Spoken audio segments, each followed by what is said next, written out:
Hey guys, how's it going? Hope you're doing well. My name is Crown, and today I'm going to read you some very interesting stories that I hope that you're gonna love. And now, without further ado, let's go!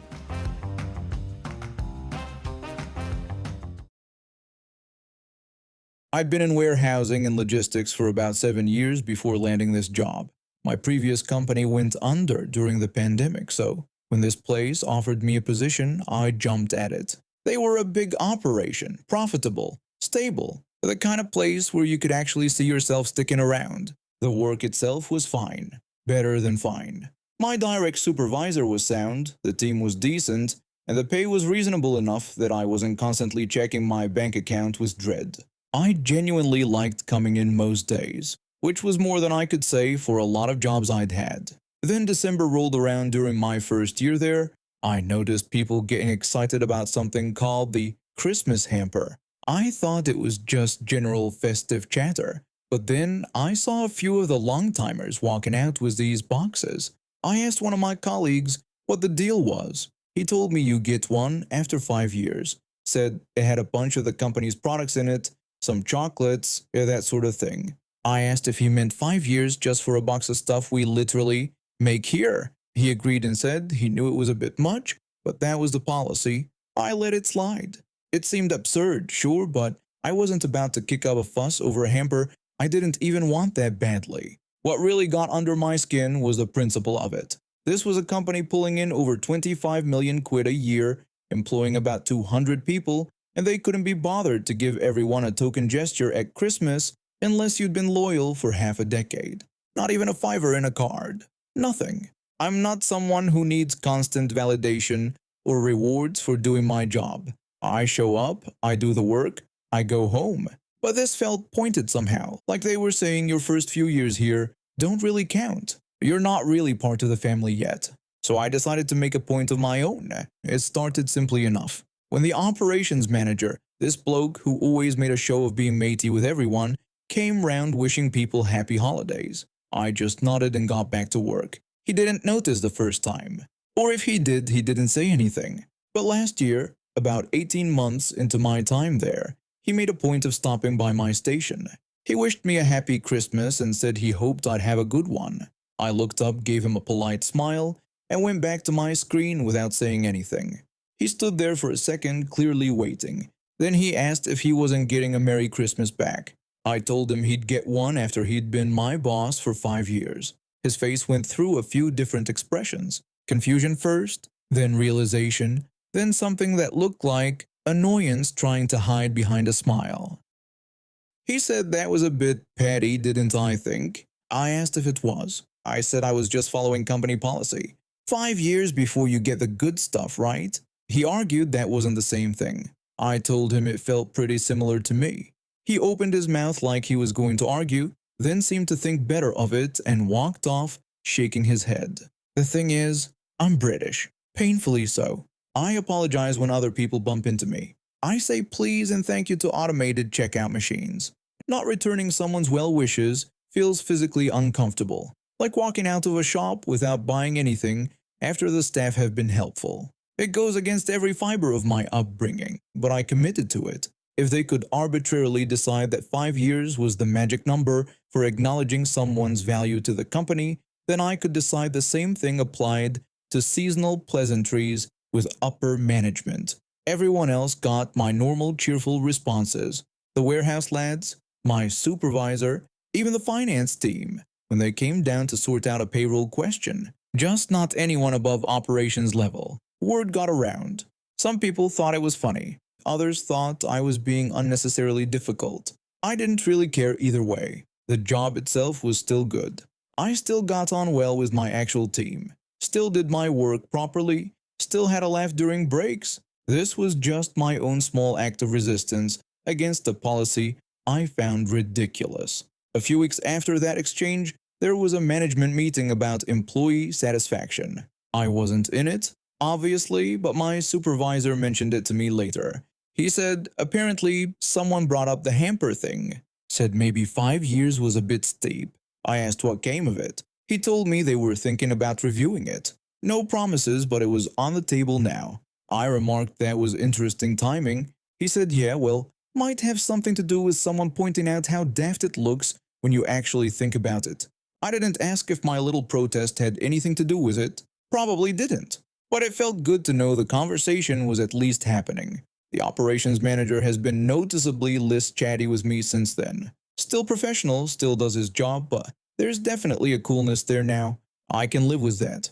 The real challenge is going to be keeping this up for the full 5 years. I'm only 18 months in. 3.5 years of biting my tongue every December, fighting against every polite instinct I have. But I've committed now. And honestly, the look on his face when I finally do wish him Merry Christmas in year 5 might just be worth all the awkwardness. If they change the policy before then, I'll reassess. Until that happens, upper management can enjoy their hampers and their uncomfortable silences. I grew up in a house where silence felt safer than speaking. My mother had a way with words that could cut deeper than any physical wound, and she wielded them freely whenever things didn't go her way. I'm the second oldest of 4 kids, with an older brother, a younger brother, and a baby sister who got the worst of it. My father left when I was 7. One day he was there, the next he wasn't. No explanation, no goodbye that I can remember. Just gone. For years I hated him for it. We all did. My mother made sure of that, constantly reminding us what a terrible person he was, how he abandoned his family, how we were better off without him. My youngest sister took it the hardest. She built her entire identity around hating a man she barely remembered. What I didn't know then was that my mother had a habit of bending the truth to fit whatever narrative suited her best. It took me years to figure that out, and by the time I did, my trust in her was already shattered from a dozen other lies. When I turned 18, my father reached out. He wanted to meet for coffee. I almost didn't go. The hatred I carried for 11 years sat heavy in my chest, but something made me curious. Maybe it was the fact that I was old enough to make my own decisions, or maybe I just needed to hear his side after living with only my mother's version for so long. We met at a small cafe downtown. He looked older than I remembered, tired. He didn't make excuses or try to justify everything at once. He just apologized. He told me he wanted a fresh start, that he understood if I couldn't forgive him, but he had to try. I was hesitant. Every instinct told me to walk away, to protect myself from more disappointment. But I stayed and listened. Over the next few months, he explained why he left. The details were ugly and painful, but they made sense. When I finally worked up the courage to ask my mother about it, she confirmed everything, though she twisted it to make herself look better. I forgave him. It wasn't easy and it didn't happen overnight, but I did it. By the time I was 20, we had built something new between us. He showed up for me in ways my mother never had. He listened without judging, supported my choices even when he disagreed, and genuinely cared about my happiness. He reached out to my siblings when they each turned 18. My older brother ignored him completely. My younger brother told him to go to hell. My youngest sister screamed at him over the phone and blocked his number. That was their choice and their right, just like forgiveness was mine. Now I'm 28 and engaged to a wonderful man who treats me with respect and kindness. My father has been there through everything. Career struggles, health scares, the whole messy process of learning to be an adult. I don't regret letting him back into my life for a single second. My mother, on the other hand, has gotten worse. She hates my fiancé because he's not religious like she is. Never mind that he's kind, hardworking, and makes me happy. None of that matters to her. She's made it clear she thinks I'm making a mistake, that I'm going to hell, that I'm throwing my life away. The verbal cruelty I grew up with never really went away. I just got better at recognizing it for what it was. When it came time to plan the wedding, I knew exactly who I wanted to walk me down the aisle. My father had earned that right. He'd shown up, done the work, and been the parent I needed for the last 10 years. So I asked him, and he said yes. The explosion from my family was immediate.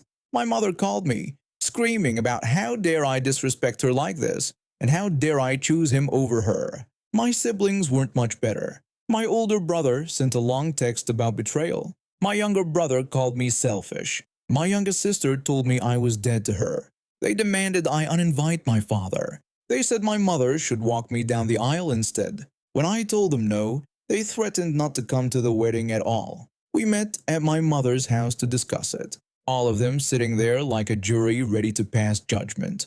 My mother spoke first and said I needed to make this right and uninvite my father and let her walk me down the aisle instead because she was my mother and she raised me. I told her that my dad was walking me down the aisle and that was final. My youngest sister said then they weren't coming and none of them were. I told her that was her choice.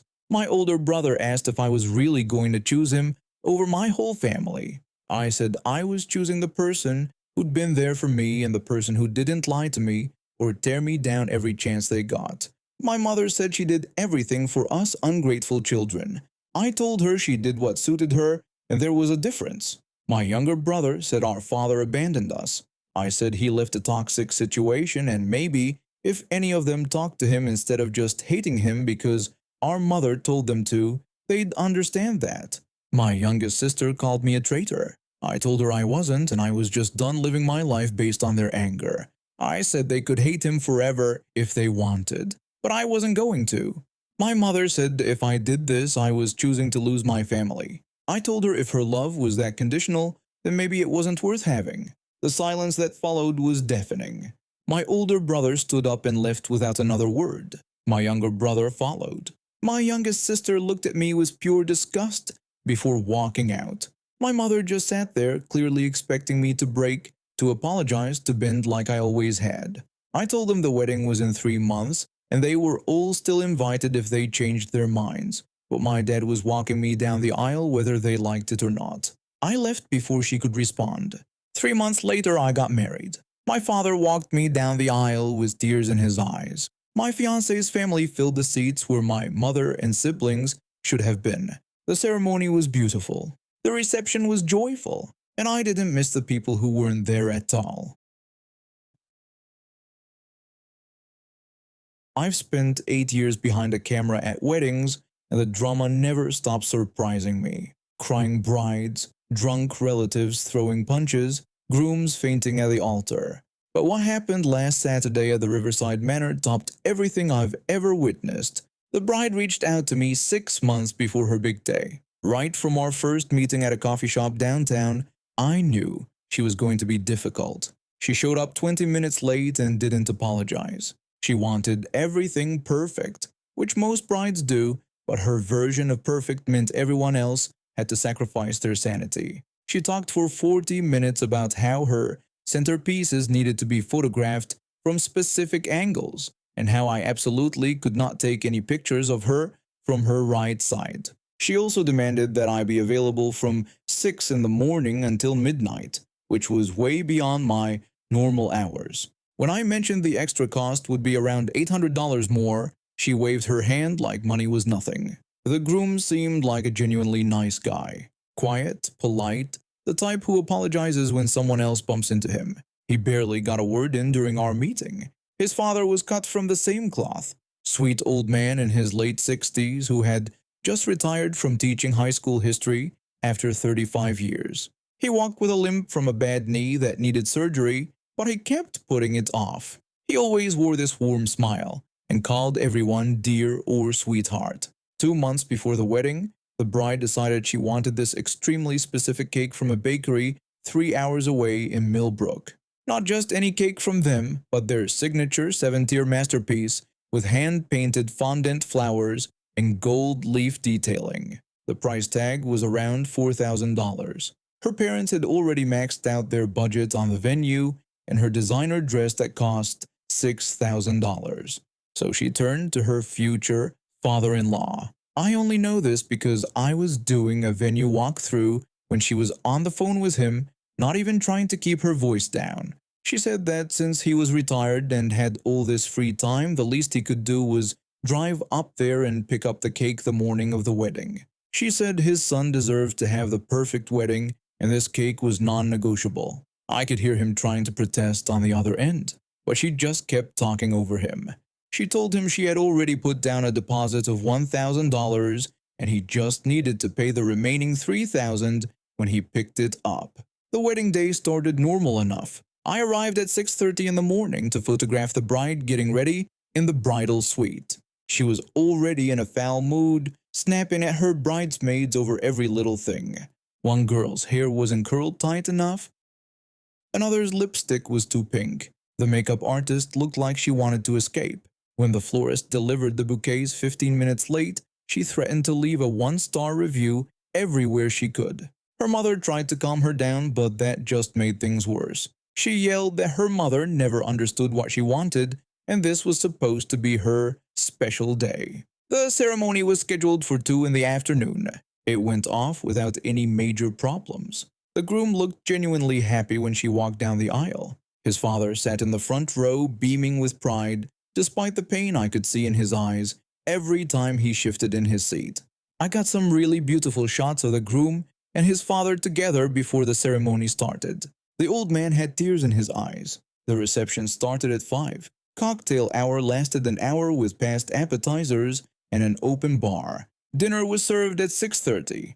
Prime rib and salmon with roasted vegetables. First dance, father-daughter dance, all the usual traditions. Everything was going smoothly until it was time to cut the cake around 8. The catering staff wheeled out a beautiful 3-tier cake with simple white frosting and fresh flowers. It was elegant and probably cost around $500. But it wasn't the cake she wanted. Her face went completely red.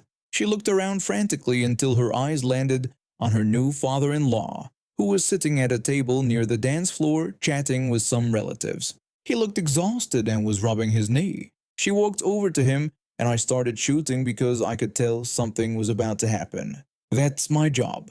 Capture the moments, even the ugly ones. She stood in front of the table and started screaming at him. Everyone in the room went silent. The band stopped playing mid-song. She asked him if he was kidding her right now and demanded to know where her cake was. The cake she had specifically asked him to get. Her father-in-law stood up slowly, wincing as he put weight on his bad knee. He tried to explain that his knee had been acting up really bad all week. He said the doctor told him on Thursday that he needed to stay off it as much as possible or risk making it worse. He said he had called the bakery to see if they could deliver, but they said no. He explained that he had called around and found this local bakery that could make a beautiful cake on short notice. He said he had paid for it himself, $500, and thought it looked really nice. She cut him off and said she didn't care what he thought. She screamed that this was her wedding day, the one day that was supposed to be perfect, and he couldn't do this one simple thing she had asked of him. She said she had given him 2 months' notice, 2 whole months to plan for one drive. The old man apologized again. He said he really couldn't make that drive. He said 6 hours round trip with his knee the way it was, he wouldn't have made it safely. He said his doctor specifically told him not to drive more than 30 minutes at a time. He said he could barely walk to the bathroom without pain and had been taking medication all day just to make it through the wedding. She rolled her eyes and said he was always using that knee as an excuse. She said he was just lazy and selfish and never wanted to help with anything. She accused him of probably not even calling the bakery in Millbrook. She said he probably just pocketed the $1,000 deposit she had given him. She yelled that he never cared about this wedding and never cared about his son's happiness. The old man's face crumpled, his eyes filled with tears. People at nearby tables started shifting uncomfortably. A few guests pulled out their phones and started recording. The bride's mother stood up and tried to pull her daughter away, but she shook her off. I kept my camera up, though part of me wanted to intervene. She kept going, saying he had ruined everything. She screamed that the whole day was ruined because he couldn't be bothered to do one thing. Just one thing. She said she should have known better than to trust him with anything important. She called him useless and pathetic. That's when the groom stood up from the head table. He walked over slowly and I could see his jaw clenched tight. His hands were shaking. He said to stop, to just stop talking right now. She turned to him and said he didn't understand. She tried to say that his father didn't get the cake and ruined everything. He said he heard her. He said everyone in this entire room heard her. And he was done. She left nervously and asked what he was talking about. He said that his father had been in pain for weeks. He said his dad's knee was so bad that he had to take pain medication just to sleep at night. He said his dad hadn't told anyone how bad it was because he didn't want to cause problems before the wedding. He explained that his father had gotten up at 5:30 that morning even though he could barely walk. He said his dad had driven 40 minutes to 3 different flower shops to make sure the boutonnières were perfect because the original florist messed up the order. He said his father had paid for half of this reception, nearly $15,000, out of his retirement savings because her parents said they couldn't afford it. He said his dad had done all of this while dealing with constant pain, and she had just humiliated him in front of 200 people because of a cake. She tried to interrupt, saying it wasn't just a cake. She said it was about him not caring enough to do what she asked. He cut her off and said they were done. He said this marriage was over before it even started. He said he wasn't going to spend the rest of his life with someone who could treat his father like this, someone who valued a cake more than basic human decency. He took off his wedding ring and placed it on the table in front of her. Then he walked over and helped his father stand up. The old man was crying now. He put his arm around his son's shoulders and they walked toward the exit together. The room erupted in whispers and gasps. Some people looked shocked. Others were trying not to smile.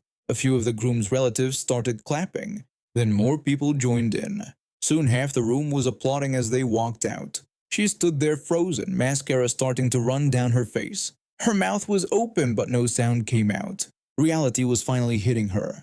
Her chief bridesmaid walked over and tried to comfort her, but she pushed her away. Her own mother came over and quietly said they needed to leave. She said this was humiliating and they needed to go right now. The bride looked around at all the faces staring at her, some pitying, some disgusted, some satisfied. She turned and ran out of the ballroom, her dress trailing behind her. The DJ didn't know what to do and just stood there. Guests started getting up and leaving. The catering staff began clearing tables. I packed up my equipment around 8:45. I had gotten some incredible shots. The confrontation, the groom's face when he took off his ring, the applause, all of it. Best wedding I ever photographed. And I didn't even make it to the bouquet toss.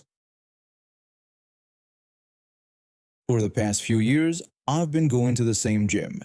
It all started after I got hit with a nasty case of MRSA. I have no idea where I picked it up, but it was bad. The infection started as a small red bump on my forearm that I thought was just a pimple. Within 2 days, it had swollen to the size of a golf ball and was hot to the touch. My doctor took one look at it and sent me straight to the emergency room. They had to lance it and drain the infection, then put me on heavy-duty antibiotics for 3 weeks.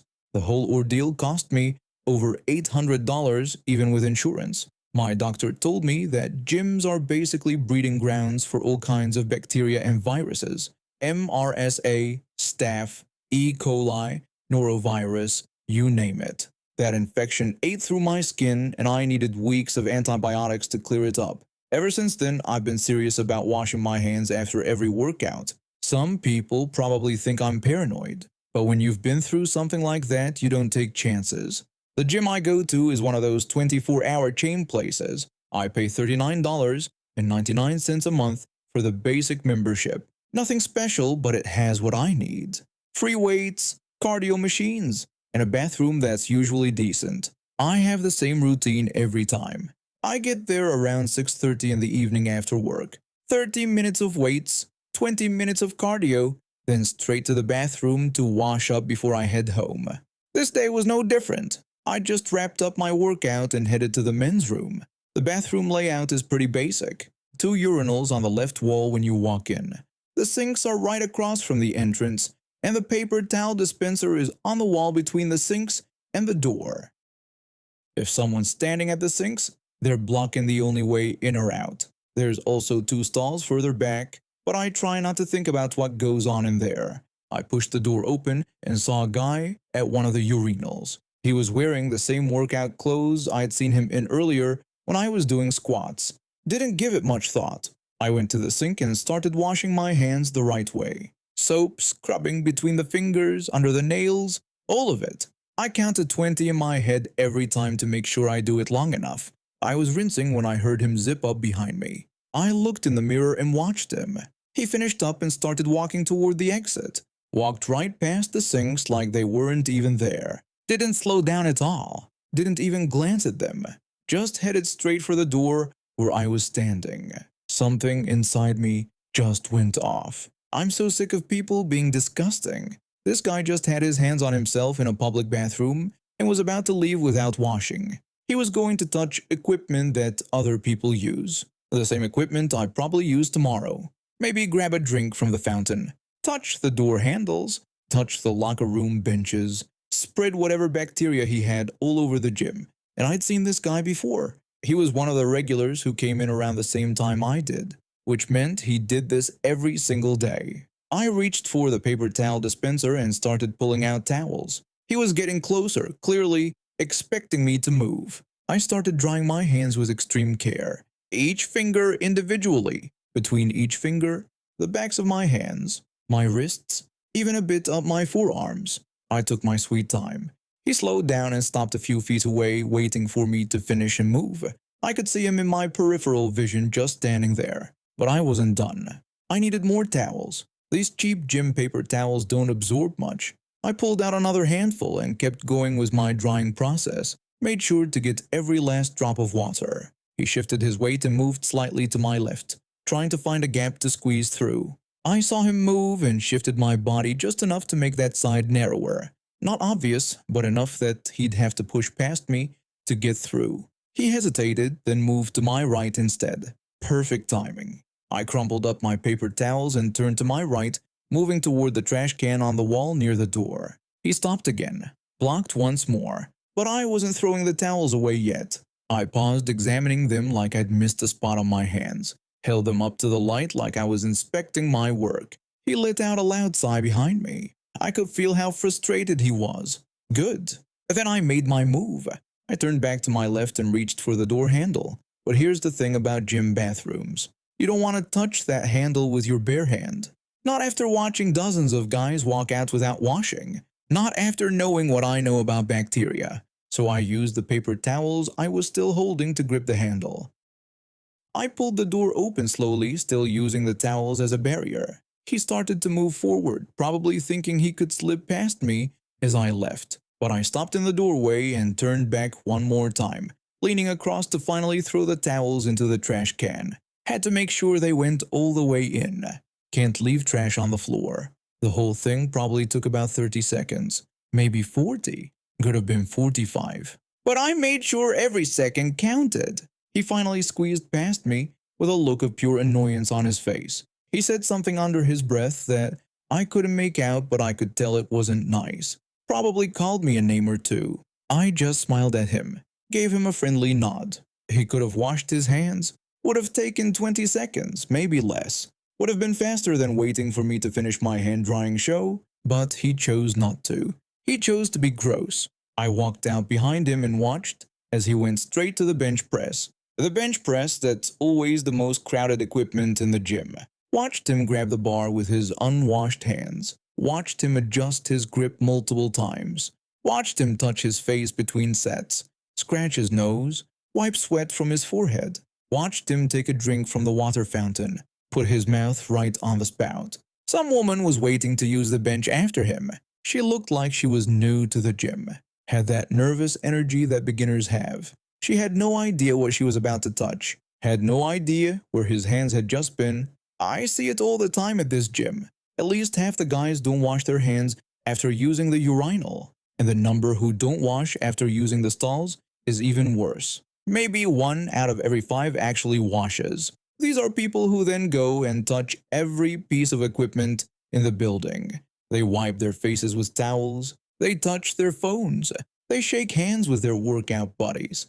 They high-five each other after good sets. They share water bottles. They spot each other on heavy lifts, hands all over the bar, and then they wonder why they're always getting sick, why they always have a cold or a stomach bug, why they get weird rashes, why they feel run down. They blame it on the weather or bad luck or someone at work. Never occurs to them that maybe it's because they can't spend 20 seconds washing their hands.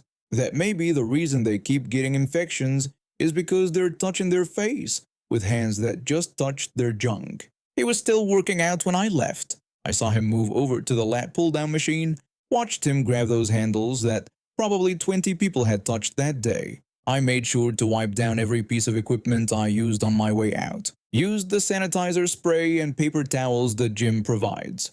wiped down the handles, the seats, the bars, everything my skin had touched.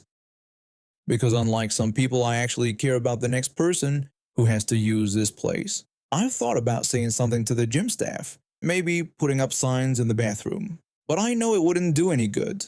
People who don't wash their hands aren't going to start just because a sign tells them to. So instead, I do my part. I wash my hands. I wipe down equipment.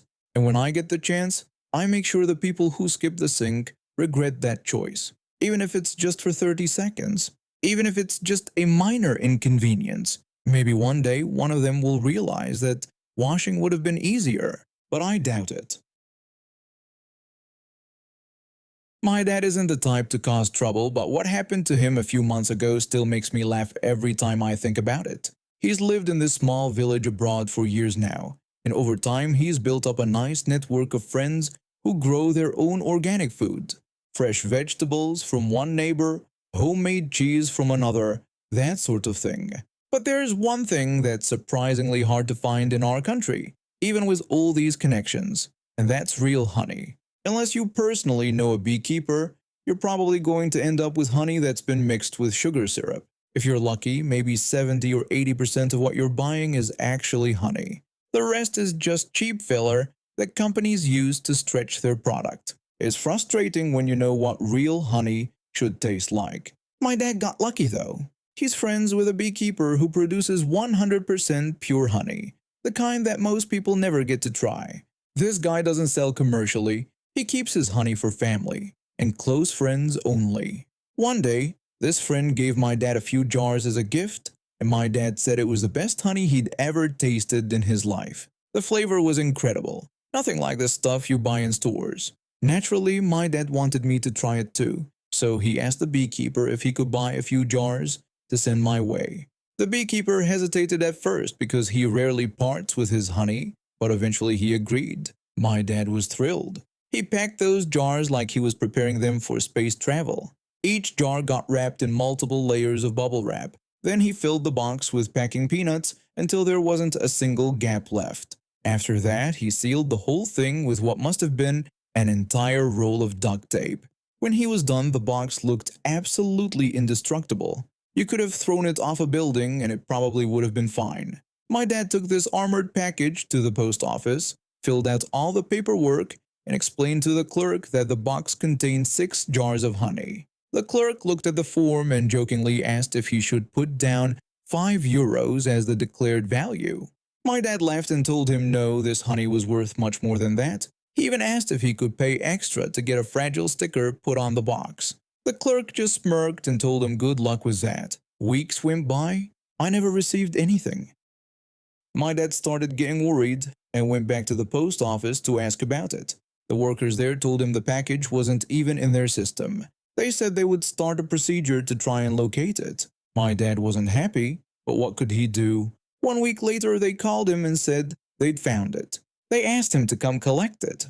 When my dad arrived at the post office, what they handed him barely resembled a package anymore. He told me it looked like a completely spherical ball, soft to the touch, holding itself together only because of the massive amount of duct tape he'd used. The jars inside were clearly destroyed. The workers wanted him to sign a form saying he accepted the package in that condition, but my dad refused. He demanded compensation. After some back and forth arguing, a friend of my dad who was there with him offered to take the package instead so my dad wouldn't have to sign anything. The friend took it home out of curiosity and decided to open it. It was a sticky mess inside. Honey had leaked everywhere, mixing with the bubble wrap and packing peanuts into one disgusting clump. The friend left the box in his yard, planning to throw it away the next day. The next morning when he went outside, he found the box completely swarming with bees. They were happily feasting on the spilled honey. Too scared to touch it, he left it there. That same day, the post office called my dad. They insisted they needed the package back as evidence for the compensation claim. Their manager apparently didn't believe the honey disaster was real and wanted proof before approving any payment. This is where it gets good. The next morning before sunrise, when the bees were still inactive and drowsy, my dad and his friend very carefully bagged up the bee-filled package. They carried it back to the post office like they were handling a bomb. The workers asked to see the destroyed package so they could document the damage. My dad warned them very clearly not to open the bag because there were bees inside. He was completely serious about it. They didn't take him seriously. They thought he was exaggerating or maybe just being dramatic about some insects. So they went ahead and opened the bag anyway. Out flew dozens of bees, buzzing angrily around the room.